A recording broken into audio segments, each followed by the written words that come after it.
this very special evening, animation films at HFF 2022. This is always one of my favorite parts of the festival because, I mean, who doesn't love animation? It's just an incredible art form. And we've got Alain Bidard with us. We've got Paloma. He's representing his amazing film Opal. We've got Paloma representing her film Soy Tierra Descajándome. And Arnaldo, who is representing the amazing film Coroni. So thank you all so much for being here with us. So I'm gonna just start with talking through the films, just kind of in the order that they showed tonight. So we're gonna start with Coroni and Arnaldo. We're so happy to have you here because, you know, North 11 is, we're huge North 11 fans at HFF, and we just absolutely love you guys. North 11 did all of our little animations in the festival, our little pre-roll stuff, and came in 2019, the team, and traveled around St. Vincent with us, showing films all around in all these different communities around St. Vincent. And you're just incredible human beings. So we're so happy to have you here and so happy to share your film this year. So let's talk a little bit about your film. So it's inspired by the Scarlet Ibis, right? That's correct. So tell us a little bit about that for people who don't know the context. Like, you know, how did this film come about? Yeah, so thank you and greetings to everyone tuning in or watching this as a recording later on. I'm just gonna start with how we developed Caroni. So the Caroni Swamp is wetlands in near the north of Trinidad, and there's a sanctuary there for the scarlet ibis, which happens to be our national bird. But we, over the years, have been having a number of challenges with poaching. It's one of our protected areas and one of our protected animals. And we developed this story initially as part of another festival that was happening in Brazil that also the scarlet ibis was significant to them. That was called the Guara Festival.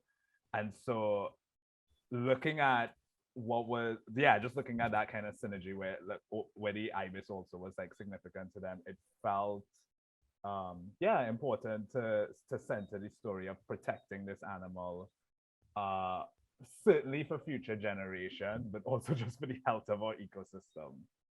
Yeah.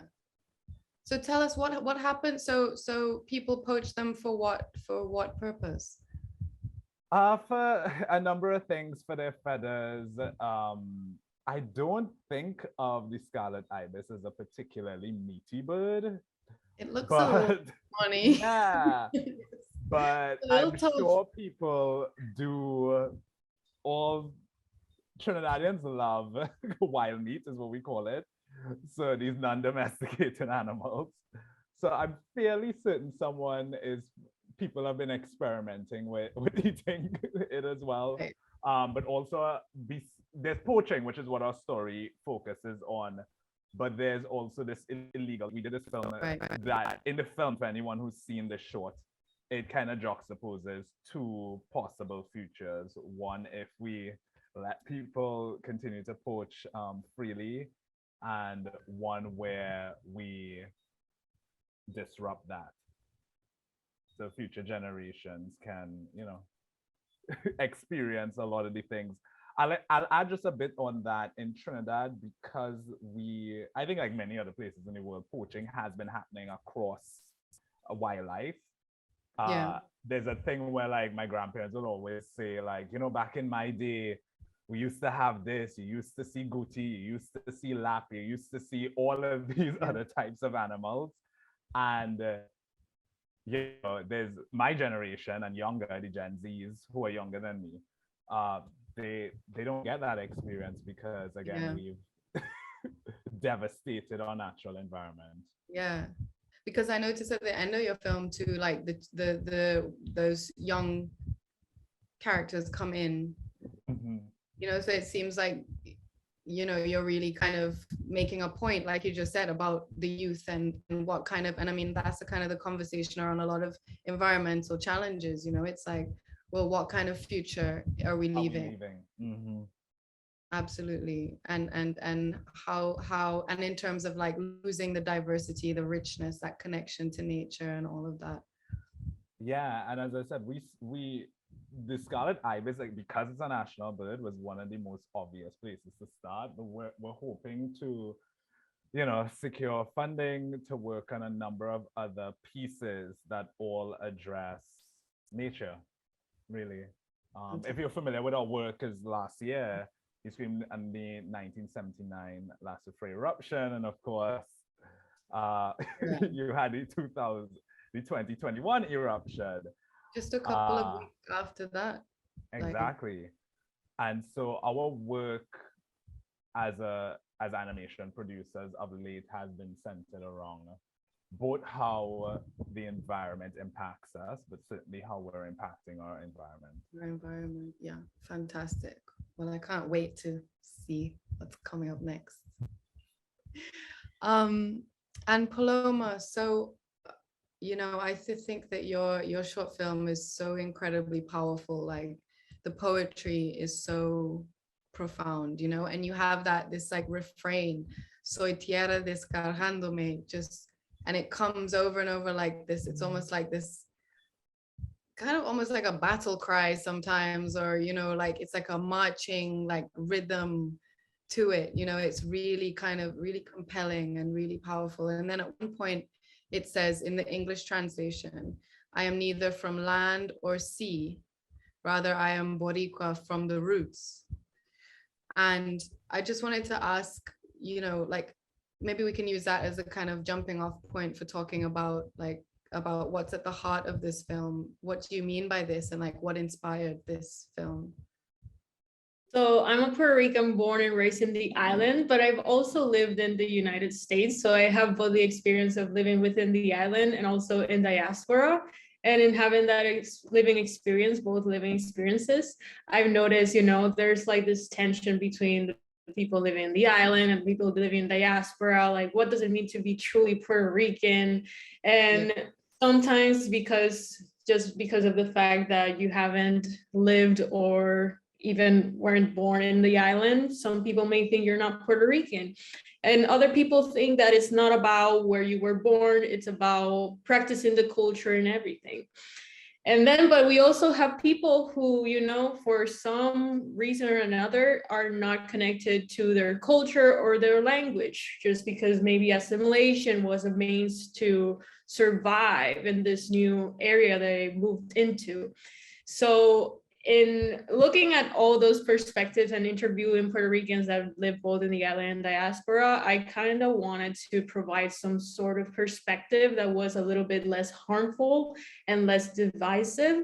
And then that's how I developed this metaphor of identity or national identity as a mangrove seed.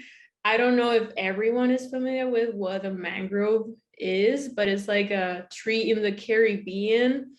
It's hard for me to explain it without a picture, but it's basically it's a tree that grows in the coast, very close, not in the beach, but in the coast, and it protects people from the islands from hurricanes, etc. But what I found most interesting is that its seed lands on the ocean, and it may take root either very close to the tree or very far away from it, depending, you know, on the where it lands, where it gets to land on the sand. So that's a metaphor I was working with, and I was trying to, okay, so like identity is something that you carry with you, and it really doesn't matter where you land on or when you end up. It's something that you have, it's part of your essence. So that's what I was trying to explore in my poem. Now that's incredible. I think that that's something that, you know, migration is such a massive part of Caribbean life. It's such a massive part of like life all around the world, you know, and you know, and in terms of like thinking about, you know, the way that our world is structured with borders and nation states and all these things, and, you know, and navigating identity is definitely such a complex, like constantly evolving thing. And I love that idea of the seed, which is like, because it feels like that sometimes in life, right? It sometimes does feel like you're kind of floating along and you're like, where am I gonna land? Like, where am I gonna end up? You know, where am I gonna put down my roots? So I thought that that was so so interesting. So for you personally, have you, like, through this film, did it help you navigate your own kind of sense of identity, your own relationship to Puerto Rico? I think, yeah, I'm doing this work and other works as an author and poet. I feel that I'm constantly navigating what it means to be Puerto Rican, at least for me. And also questioning what is that I think means to be Puerto Rican. I feel like every day I'm learning from different perspectives. For example, just as a Puerto Rican who was born and raised in the island, I had a very close mind about, you know, what it meant to be Puerto Rican. It wasn't until I shared experiences with people who were born in the US and identified as Puerto Rican that I kind of opened my, you know, mind to other perspectives. And I think that's very important. Yeah, it is really important. I think that as you kind of, you get older and you kind of grow, you're like, oh, actually, this is, identity isn't actually any kind of one fixed point. It's constantly something that's evolving through conversation, through, you know, so many different things. And I think that that really comes out in your film. And also the fact that your identity is something that you discover. It's a journey, you know. Like I remember the first time when I was in New York, because I grew up here in St. Vincent, and it's not really like, you don't really think about your, I don't know, it's not like how people think about their race in the States, where it's very much like, oh, these people are white, these are people are black, these are people of color, you know. And I remember in my master's program, somebody came to me and was like, oh, so you consider yourself a woman of color, right? And I was like, oh, well, I just consider myself as Aiko, you know, like I don't like, you know, and a Vincentian, you know, like having British and Vincent and Caribbean heritage, you know, being like multicultural, whatever. But it was kind of like, and in that moment, I said, oh, identity is something that is also projected onto you. It's like something that you learn from the world, right? About how you're seen based on how you look, what you know. And so kind of moving through that and trying to find like, okay, well, and reclaiming your own sense of identity for yourself, which is something that comes out in your film. It feels like that's a part of like what's in this film that really resonated with me. So I love that. Thank you. And Alain, so great to have you here. Such a blessing again. Thank you. Second year so in a great to be row. here. And again with another incredibly stunning film, just really mind-blowing. And I'm sure there's so much in this film, and I'm sure we'll only scratch the surface. So to start us off, I was gonna start with something that the Queen says to Opal, because I think maybe everybody who watches this movie has a moment where they're like, oh, this is what this is about, you know? And the moment when I realized what it was about was when the Queen says to Opal, she says about her magic, she's like, well, I gave all of it to your dad on the day of our wedding, and one day you'll give your magic to your future husband. And then later on, she tells the magic toy that the only magic my husband is using is what I gave him on my wedding day. So it was like, you know, this sentence was like, that was my kind of aha moment. And then I reflected on the previous scenes, and I saw, okay, he's got like, there's this like phallic, you know, on his head, and, you know, and then it was like, okay. So I guess tell us about how this story came about for you, why you wanted to tell it, and why you chose to use this landscape of metaphor.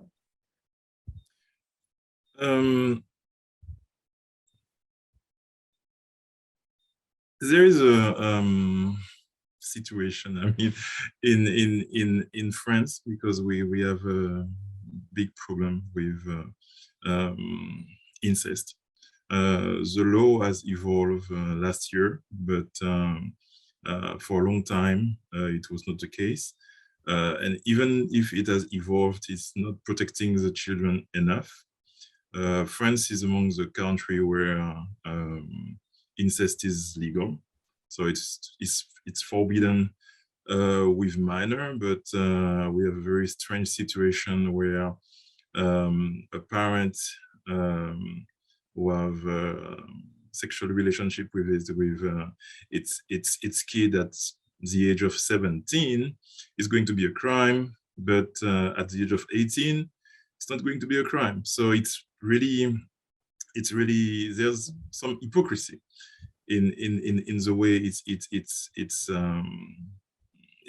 in the way the justice system work. And I feel that they are really slow and really lenient about that. Like if they don't want to really make things change, the law change every 10 years. It's really slow. And I don't think that there is a real intention to protect children. We had a very particular situation some years ago, I think it was 2 or 3 years ago, where there was a child, so it was not incest, but there was a child, 11 years old child who was being raped, and the judge considered that the guy was innocent because the 11 years old girl was gave her consent. So he considers that she gave her consent because she did not resist. So it was really, there's a lot of decisions that I have a hard time to understand, because I tell myself, some of those people are fathers and mothers, and how can they go into this court, see this kid and say, oh, it's okay, we're not going to punish this guy is completely okay. And so there is this leniency for incest and child protection in general.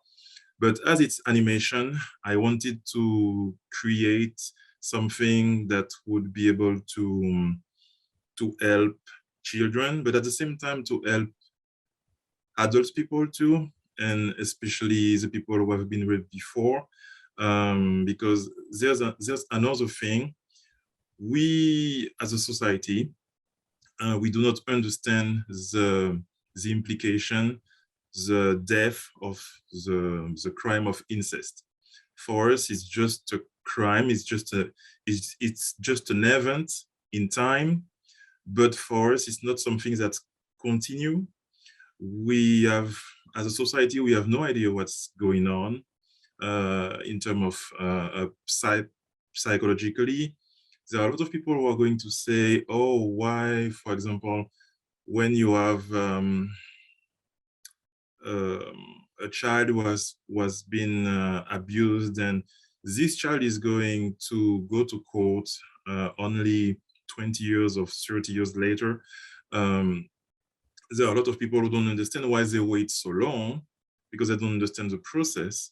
So I wanted to create a film that could show to everyone what is happening for real, and why people take this kind of decision, and what it is really about. It's not only about it's not only about an event, a crime. It's much more than that, because it's destroy. It destroys the life of this child who is going to become an adult completely. And we, as a society, we have zero notion of this notion of superego.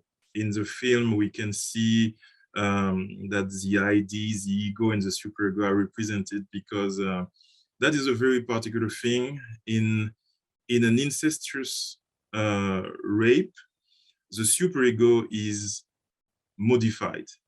And it's the only case of rape where the superego is modified. An adult person who is going to be raped, it's going to be a crime, but her superego is not going to be modified. The superego is, it's like your parents. It's the internalization of your parents as a moral instance inside your brain, in something that you cannot control, and this thing is going to keep controlling you. So that means that even if the parents who are doing this crime are dead, inside the mind of the victim, it's going to keep going until she fixes it. So I wanted to present this in a way that kids could see it and understand that they need to protect themselves, but not much more, because I didn't want to shock them. I didn't want to create trauma or anything like that. And for the adult, I wanted them to really be able to connect the different pieces and understand what is going on. Even for people who are not victims, they would be able to understand what people are going through and have more empathy. I think you did an incredible job of approaching very difficult subject. It's very hard to talk about these things with such delicacy and such efficacy, and also such creative brilliance that came out in the film. And I think in a lot of these cases, when addressing these things, it can be very victimizing of those people who have gone through this. But this was an empowering story, about somebody reclaiming, moving through this. And it's clear also in the film that you're trying to make this point about the psychological impact. And something I did want to ask you is about the super ego and the ego and the id that you have. And also when Opal wakes up and she's surrounded by all of her disconnected feelings. So that made me also realize the importance of what you're trying to underscore in terms of the psychological impact of this kind, like you said, destructive. So talk to us a little bit about that, about what you were describing with these feelings splitting off from her. Most of the time, what I've noticed in those type of crime is that the child is going to, the brain is going to create a defense mechanism, and it's going to send the trauma directly to the ID, and the victim is going to, a lot of time, they're going to forget what happened. It's going to be confusing. They're going to completely block this memory. And I wanted to represent that, because that explains a lot. That explains a lot when we think about why this person only talk after 10 or 20 years, or because those memories, they come back later. They come back when this person is going to meet someone, or when they are going to have a meaningful connection. So it is going to come back at this moment when they feel more relaxed. But during the infancy, the childhood, it's completely going to disappear, just for protecting themselves. And I wanted to represent that, and that's the reason why those clones are hidden deep in the castle, but she can't access them right away. But when she go deeper and deeper and deeper, she get to meet them. We just have a comment here from Kevin Jackson. He says, bravo to Alain for taking this topic on and using fantasy to avoid triggering emotions while targeting the issue and empowering the vulnerable. I love the metaphor of all the emotional sides of her that were taken away from her by her father. Thank you. Yeah, it's a really powerful piece of work. I wanted to ask a question to Alain. Is that okay? Oh yeah, of course, please. Yeah. So I have a background in sexual and reproductive health advocacy, amongst other activism. So it's from that space, and also as like a trained counselor, it's from that space. I've worked with people experienced with these experiences of trauma. And so one of the questions I have is in your research process for developing this story, how did you go about that? And also whether you brought other consultants on as you were in that process of developing the work. So almost like reviewers. I'm kind of interested in, yeah, how you develop this work, in fact, for it to be as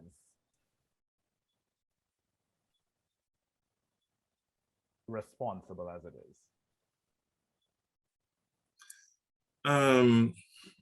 The first thing is that most of the people I knew have been raped. The incest is really, there's a lot of rape and incest in Martinique. It's really hidden, but when people start opening up, you realize that it's really everywhere.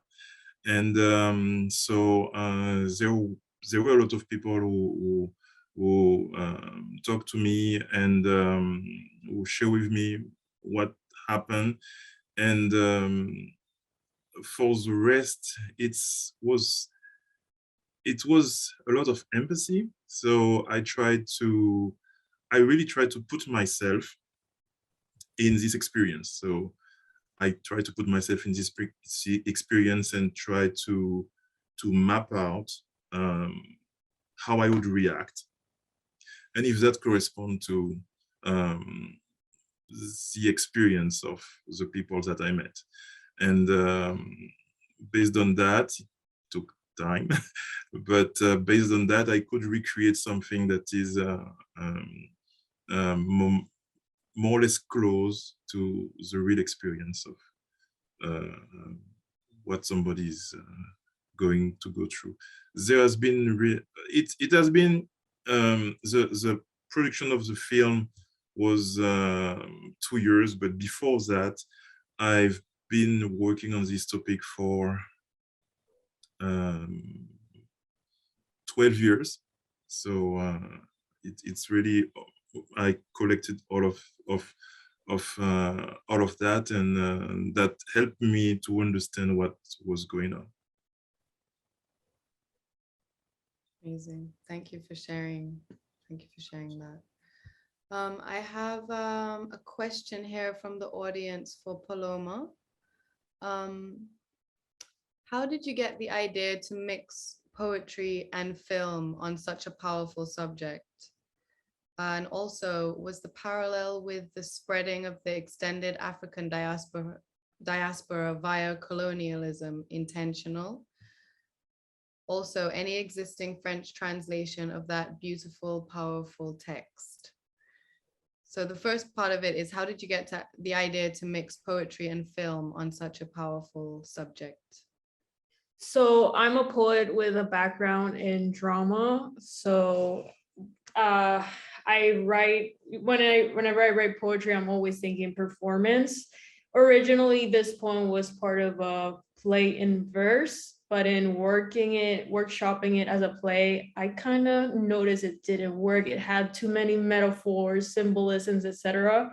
And then during the pandemic, I kind of figured, okay, what if we try, since I cannot do theater anymore, or not in the sense of you know, in a room with people, why don't we try animation as a medium for poetry? And I researched something that they call video poems. There's a lot of them in the internet, and basically worked with an animator and tried to highlight the important metaphors so that we can get the meaning of the words in it, which I think was getting lost in just the oral expression of the poem. I do not know whether, I did not think of the African diaspora via colonialism thing that you bring up, but I definitely feel like the diaspora experience is universal, even though it's in certain aspects unique to every country. For example, the diaspora experience of Puerto Ricans is not going to be the same diaspora experience that other Latin Americans have. But there's always like these similarities. So I think maybe that's some of those similarities made you think of that.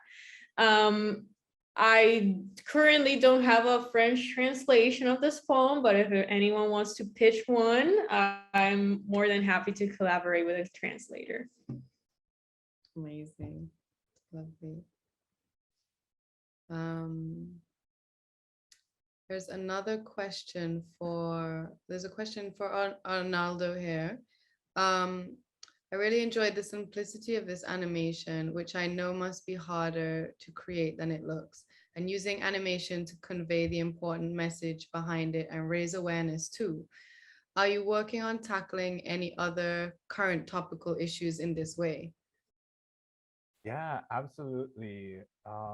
We at North 11 would like to do an environment, like a series of shorts that in a similar way highlight these challenges that we have with how people interact with nature. So I don't think it's anything exclusively Trinidadian or Tobagonian. I think we, as inheritors of this racialized capitalism that we have, we extract from our environment, and we're also indoctrinated in alienation from our natural world. And so it's from that position that, yeah, we would like to make a few more stories. And again, like just referring to how this person like identified how simple the story was, I really envisioned this that animation for the youngest child possible to get this story, because within the story, for anyone who's seen it, it's the child who tugs on the adult. And that was almost like for us, just like this metaphor of like tugging at the heartstring of what you're doing before my very eyes. Yeah. And so, yeah, we're very interested in creating stories that as quickly and as simply as possible convey that message, because at times sometimes we can get very like verbose and very wordy, and bake in all of these layers for something as simple as that, which, as I said, for me, you know, it was very connected to the things that I heard from my grandmother. You know, there's like, we used to have this, but now we don't have none of it. What your children go get. Yeah. That's so interesting that you would bring that up. So for you personally, there's that intergenerational sort of transmission of knowledge and absolutely that message. That's foundational to the work that I do as an artist in general. Like it's always intergenerational. Even within that, there's a tether that I'm like processing from Alain's piece, and certainly from Paloma's piece, because what is heritage, what is identity, and what is unfortunately harm, if not within these modes of intergenerational. Right. Yeah. Right. I think that's incredibly profound. And then thinking about just sort of film as a kind of vehicle for us to like document and archive information for other generations, you know, like that's what's so incredible about this art form as well. We've got another question from for Alain.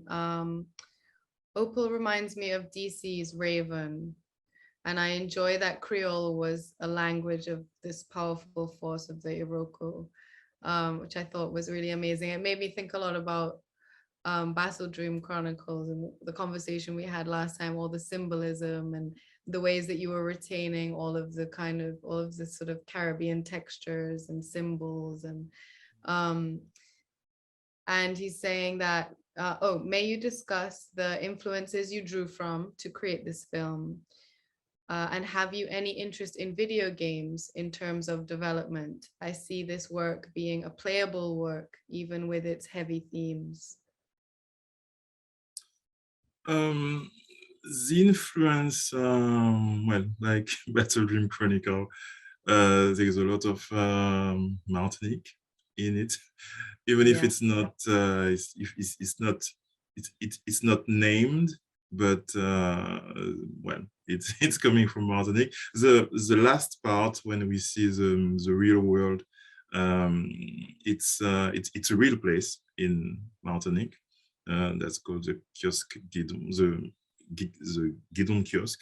It's the Malecon in the main city of Martinique. And I wanted this time, unlike Battle Dream, I wanted to expand a little bit, so to not only stay Caribbean, but also be Afro-Caribbean. So I took the Creole part was from our Caribbean culture. I wanted the Creole to be used like the Latin in film like Harry Potter. So I wanted, I found really interesting to try to, instead of using Latin, to be using Creole, and it worked really, really well. And that was one way to introduce Creole to people. And the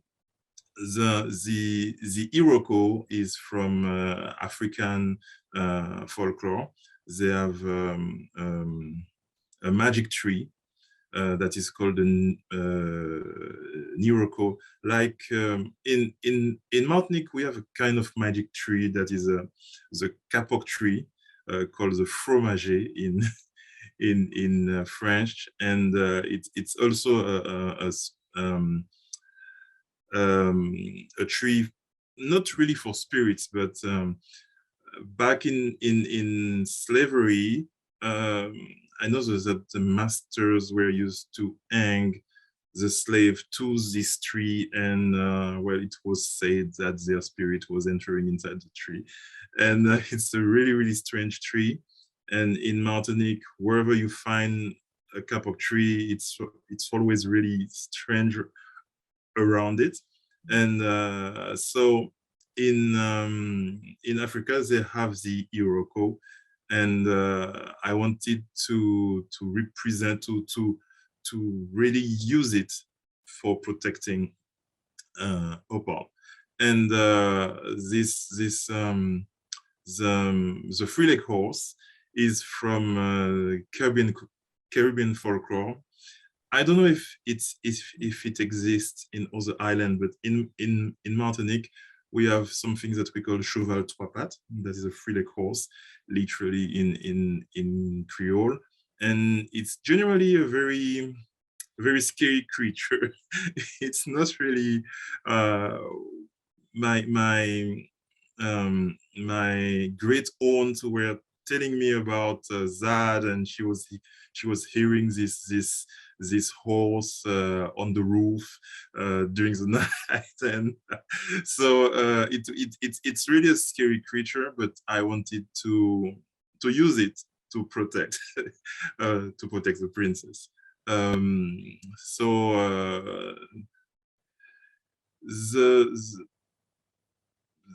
the other part, I think, is there's a bit of Egyptian, a bit of with the pyramid, with and in the city, we see those kind of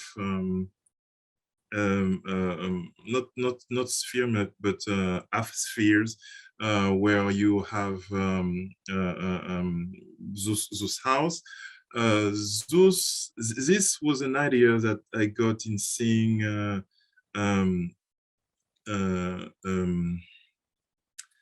containers made in calabash tree, the calabash fruits when it's cut and used to create plates. And so I wanted to take this idea and turn it into flying islands. And so that's generally on the influence. So it's really African and Caribbean legend and folklore that really motivate me, because I want to allow everybody to know who we are and what we believe in, and so that was the idea. 100%. And I think also in terms of overall, in a sense, the message of the film in a way is healing, and what that process looks like when you're healing from serious trauma of this nature, and can there be a route to that healing through our heritage and through these symbols and through this knowledge, you know? And I think your work says yes, you know, that yes, that work, that is crucial for our future, is to know what has come before in that sense. I think that's true of this film, and also of Battle Dream, which was sharing a different kind of message about where we're going in terms of our technological advances, and all of those kinds of things. Incredible. I mean, when I think of the film and the color, the textures in the walls of the palace, you know, the just the behind the, you know, and the queen is really mad about her roses.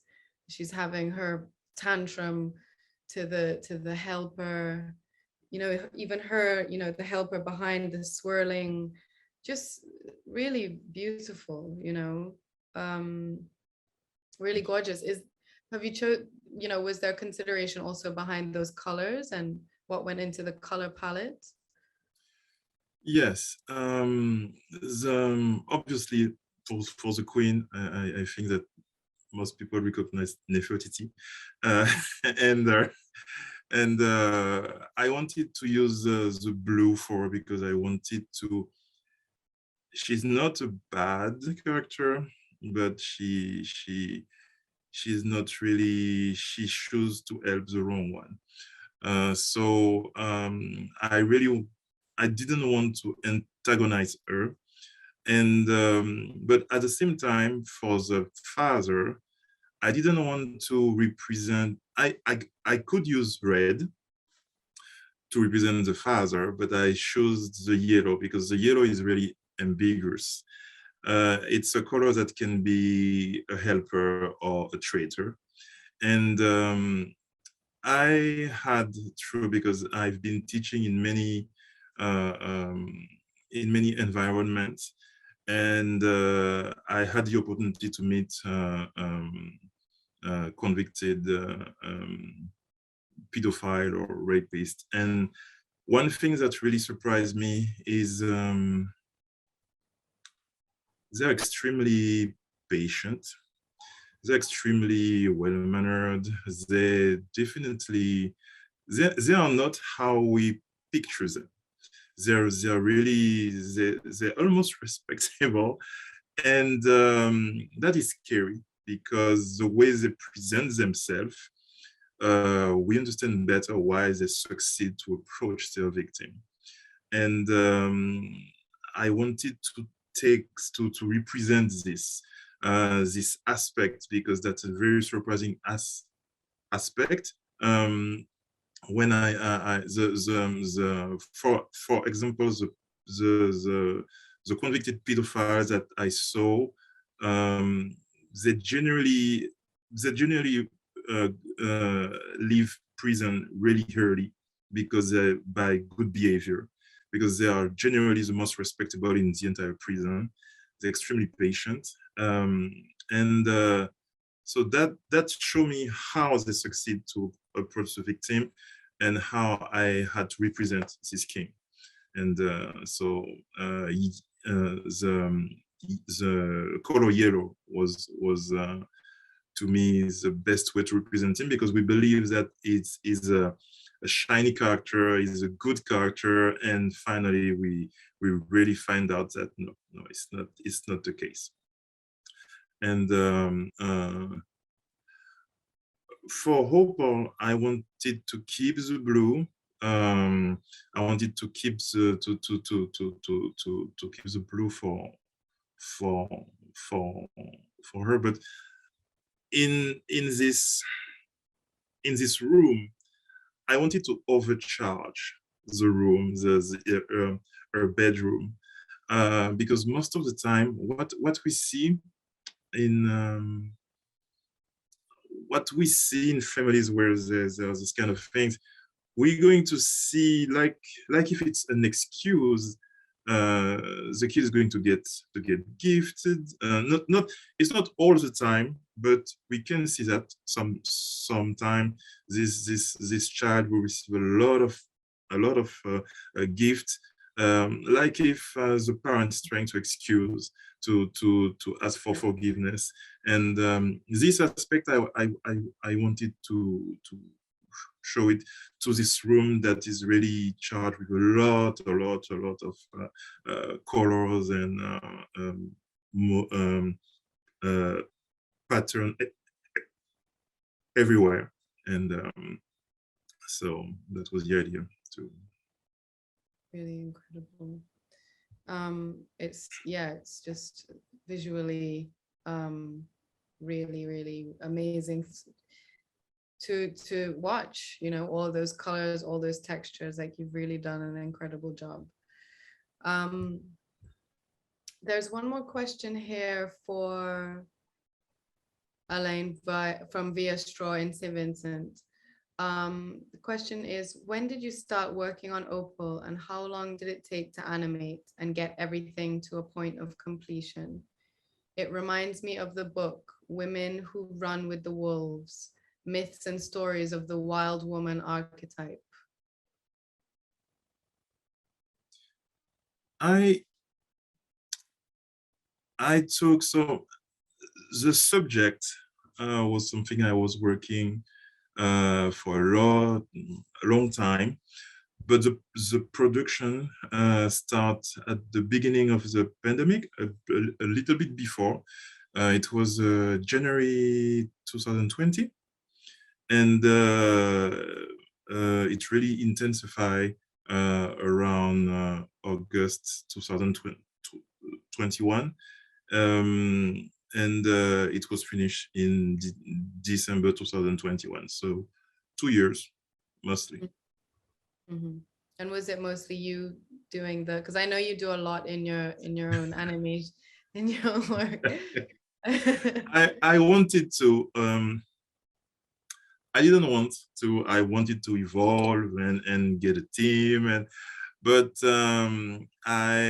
between Battle Dream and this film, I tested the water in Martinique, trying to get grants and trying to see with this film commission, this new film commission, if they would follow. I still did not understand how they intend to help cinema in Martinique. I asked, I got, they said okay for writing for me to write the script, but at the same time they wanted me to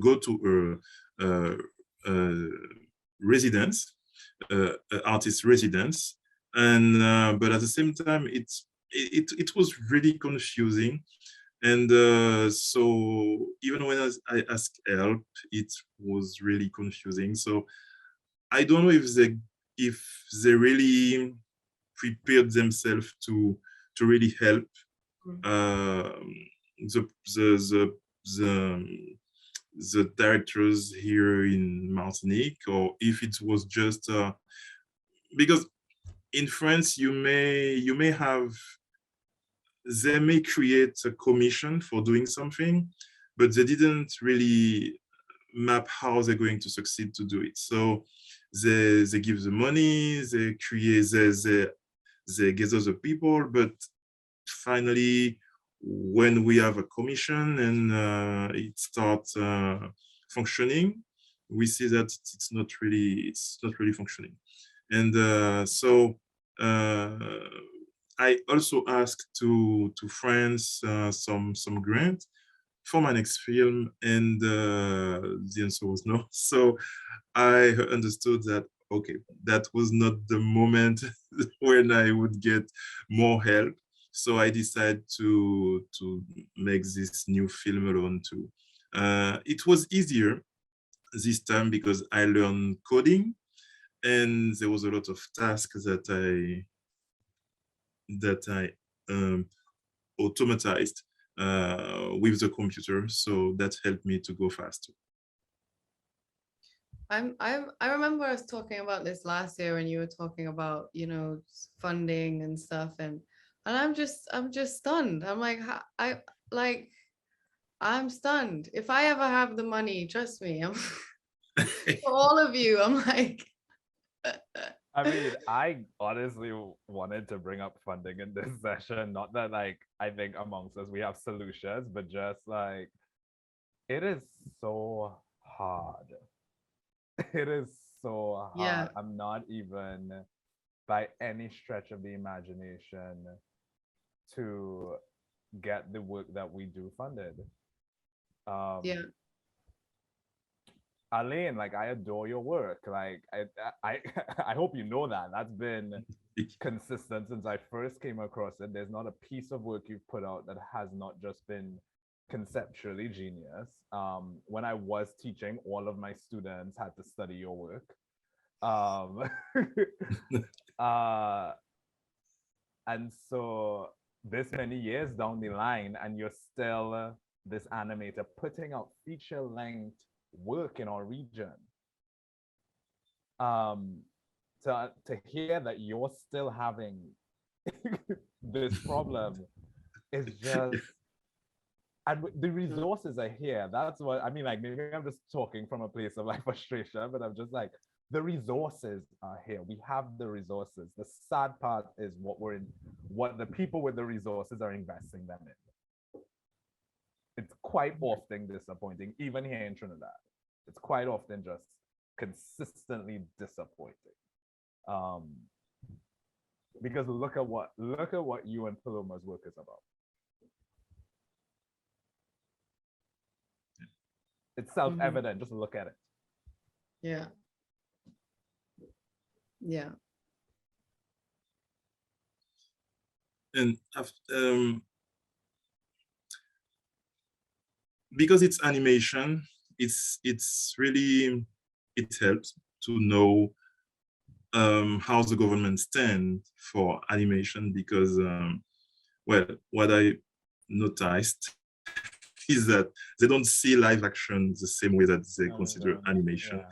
So we always have to get sure that when they say there is money for cinema, that they consider animation too, because most of the time, when they think about animation, they think about advertising or short film, but more than that, they don't really take it seriously. And so we always have to double check. For example, I know that some years ago I asked to Guadeloupe, well, if they were funding animation, and they told me, no, they are funding they are funding film, but not animation. Maybe soon, but that was not their priority. yet. So yeah, I agree with both what Alain and Arnaldo is saying. I think as any artist or filmmaker, the best thing that you can do is learn how to advocate for your work. Because a lot of times there are going to be fun opportunities, but it's not a fit for what you want or what you want to do. But in your mind, you know you can get it. But maybe the people who are giving the funding don't see how your work fits. So you need to be able to talk about your own work and learn how to write grants too. I think that's one of the most important things, because I feel and they don't tell you that. I feel like a lot of people tell you, oh yes, ask people you know for money and do your project, but that's a privilege, suggestion. Not everyone has people who have money to throw around for your projects. So just learn how to advocate for your work. And be open about asking for sponsorship. I think that's what I've encountered as, I mean, it's layered. I think what I previously said still stands. But in addition to that, I also think amongst creatives, I've at least noticed within my neck of the woods that like some people very much are adverse to asking for sponsorship. And when I say sponsorship, I mean, it is still grant money. It's like, you get it, you don't have to pay it back. There just needs to be more of that within the region.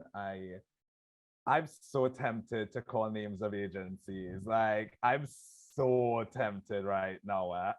Like, because I'm just like, let me speak around it and not call names. Grants. They just need to be grants for animation. They just need to be grants for animation. They just need to be grants for animation. Hands down. And not a pittance of a grant. It is a labor-intensive work. We do everything on it. You do all of your song design, you do all your character design, you do everything has to be created. Film is beautiful. There's a lot of investment that I see happens in that with like equipment. But quite typically, I mean, that may also be affected by budget. Quite typically, I haven't seen a lot of people like building their sets. That happens in maybe like larger economies. But in animation, we have to create it all. There is no option of show up and it's there. We create it all. So, and it is time consuming and all of the above. So yeah, there just really needs to be more grants. I know UNESCO Caribbean right now has a multi-scheme grant that's running. Some of the categories are really vaguely written, but one of them is content production. I plan to apply for that. There's literally, if you go to the website, no description underneath that. But there may be more stuff because there's some downloadable PDFs. I plan to submit to that. I'm encouraging everybody who has their production to submit to that. It's a bit larger than other funding other grants that I've seen within the English-speaking region, at least. There's SIF at CDB. They supposedly accept proposals, but they still are a bank, and a lot of their mechanisms around the creative and cultural industries is centered on loans, which I am adamantly opposed to because we are a fledgling industry. Grants. I wanted to just one note with the UNESCO one, because I actually I attended their Zoom launch. And at the end of it is when they had speeches and things. At the end of it, they were talking about the grant itself, and they revealed that you have to be, whoever is applying has to be registered in their country since 2017. So some kind of registered entity, you have to apply through that registered entity. So that's just something to note, because it does seem like there are some great opportunities through that, but then that's like a really big eligibility requirement that's important. Because I was like, but HF, we weren't registered at that, and I sat through this whole thing for like 3 hours, and then I was like, oh, okay. And so building on that, which I know is, easier said than done. It's like collaboration. There's so much cross-pollination that needs to happen. I don't know that we're gonna get anywhere if we're all, for legitimate reasons, operating in silos, you know? And as I said, I'm seeing that there's initiatives. There's, I think it's CaribbeanAnimation.com just launched this week, which I think was an initiative by the CDB. At the moment, it looks, if you go to the website, it looks as if it's a directory, but they're describing it as a networking hub for the possibility that, again, like Caribbean animators would connect across region. So there's things happening, but I think it's, as creators who work within the region, I think it's the usual things of, is it the right thing, and is it happening fast enough? And is the right thing happening fast enough? Fast enough, yeah. But one thing we can know is that we have solidarity, you know, like we're in this together and we're fighting for our art and for humanity. And I'm so grateful to have shared this time with the three of you. It's really been such an honor and a blessing. Thank you so much for your amazing work. And your animation films will always have a space at HFF. That's why we have a special animation segment, because it's really important to us. And yeah, have an amazing weekend, and thank you again so much.